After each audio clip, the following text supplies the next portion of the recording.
বিবাহ বহির্ভূত শারীরিক অন্তরঙ্গতায় 1 বছরের কারাদণ্ড।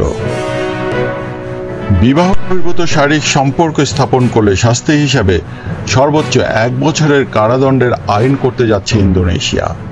চলতি মাসেই নতুন এই ফৌজদারি দণ্ডবিধি পাশ করতে যাচ্ছে দেশটির পার্লামেন্ট। খবর রয়টার্স।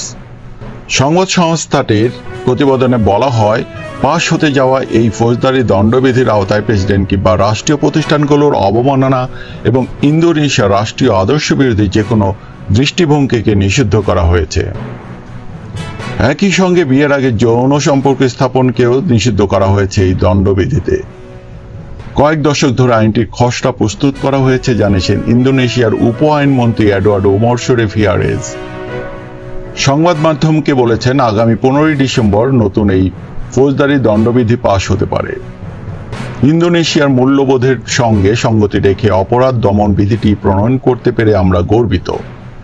এদিকে 15 তারিখের আগেই আইনটি পাশ হতে পারে জানিয়ে খসড়া আইনটির সঙ্গে সংশ্লিষ্ট আইন প্রণেতা বামংবাং উরিয়ান্ত বলেন, নতুন এই দণ্ডবিধিটি আগামী সপ্তাহে পাশ হয়ে যেতে পারে।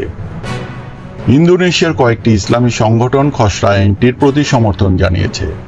তবে বিরোধীরা বলেছেন, আইনটি 1998 সালে ইন্দোনেশিয়ার সাবেক প্রেসিডেন্ট সুহার্তোর পতনের পর কার্যকর হওয়া উদার সংস্কারগুলোর পরিপন্থী। এই দণ্ডবিধির আগের খসড়াটি 2019 সালে পাশ হওয়ার কথা থাকলেও এই নিয়ে তখন দেশ জুড়ে ব্যাপক বিক্ষোভ শুরু হয়। হাজারো মানুষ বিক্ষোভ দেখান তখন।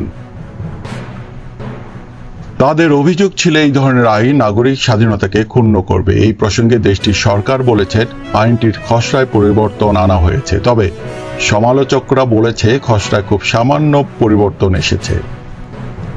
আইনে ধর্ষণের শিকার নারীর গর্ভপাত বাদে অন্য গর্ভপাতের ঘটনাকে অপরাধ বিবেচনা এবং কালো জাদুর জন্য কারাদণ্ডের বিধান বহাল থাকছে।